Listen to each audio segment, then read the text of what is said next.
تخيل معايا كده إن عندك أغلى أصل ممكن تمتلكه، أصل محدش يقدر ياخده منك، أصل قيمته مش بتقل مع الوقت، بالعكس كل ما تهتم بيه أكتر كل ما العائد منه يكبر.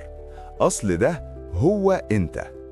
ناس كتير بتستغرب ليه حد بينجح وواحد تاني يفضل دايما في نفس المكان. السر مش في الحظ ولا في الظروف ولا في الناس اللي حواليك، السر كله في قرار واحد. القرار إنك تستثمر في نفسك وتبدأ دلوقتي، مش بكلام تحفيزي فاضي، لأ، خطوة حقيقية، ممارسة يومية، قرار ثابت، ده اللي بيغير حياتك. أول حاجة لازم تعرفها إن كل حاجة في حياتك بتبدأ من عقليتك. طريقة تفكيرك هي اللي بتحدد اختياراتك، تصرفاتك ونتائج حياتك. معظم الناس عندهم عقلية ثابتة، فاكرين إن القدرات محددة من الولادة، وده سبب رئيسي ليه بيوقفوا في نص الطريق. لكن الناجحين عندهم عقلية نمو، بيؤمنوا إن كل مهارة ممكن يتعلموها وكل عادة ممكن يطوروها. كل اللي محتاجينه هو مجهود، صبر وممارسة مستمرة. كل يوم عقلك بيطلع آلاف الأفكار، أغلبها تلقائي. بعض الأفكار إيجابية بتدفعك لقدام وبعضها سلبي بيشدك لورا. الغالبية ما بيلاحظوش الحوار الداخلي ده وبيبقوا ضحايا أفكارهم من غير ما يدركوا.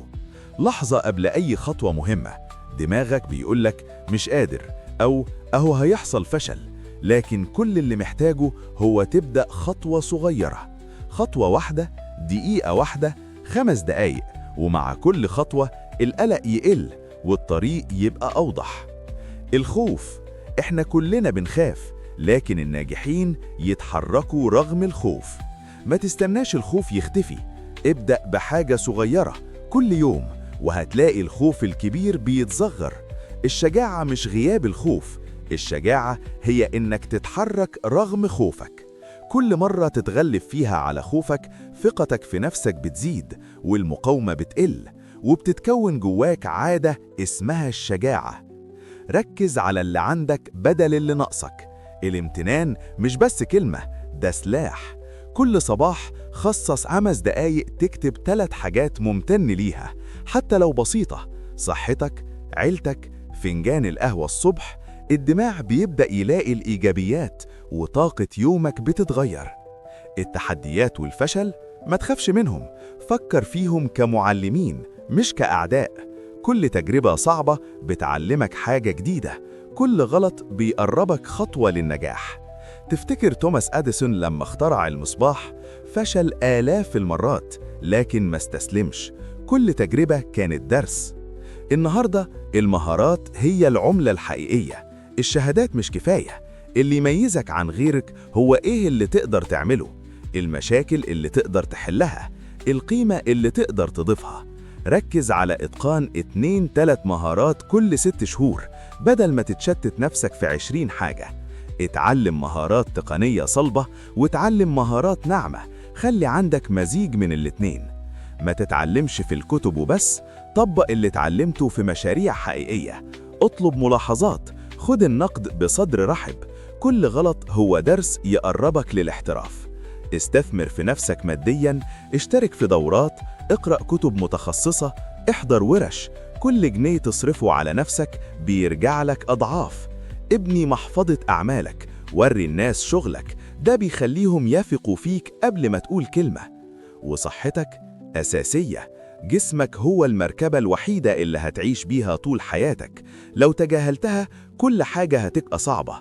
الأكل الصحي، الرياضة اليومية، النوم الكافي، شرب المية، كل ده مش رفاهية، ده وقود لحياتك.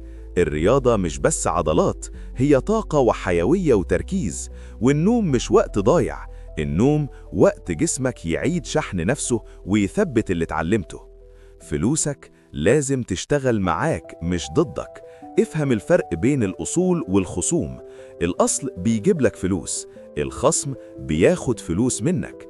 البيوت اللي ساكن فيها مش أصول، عقار تأجره أصل.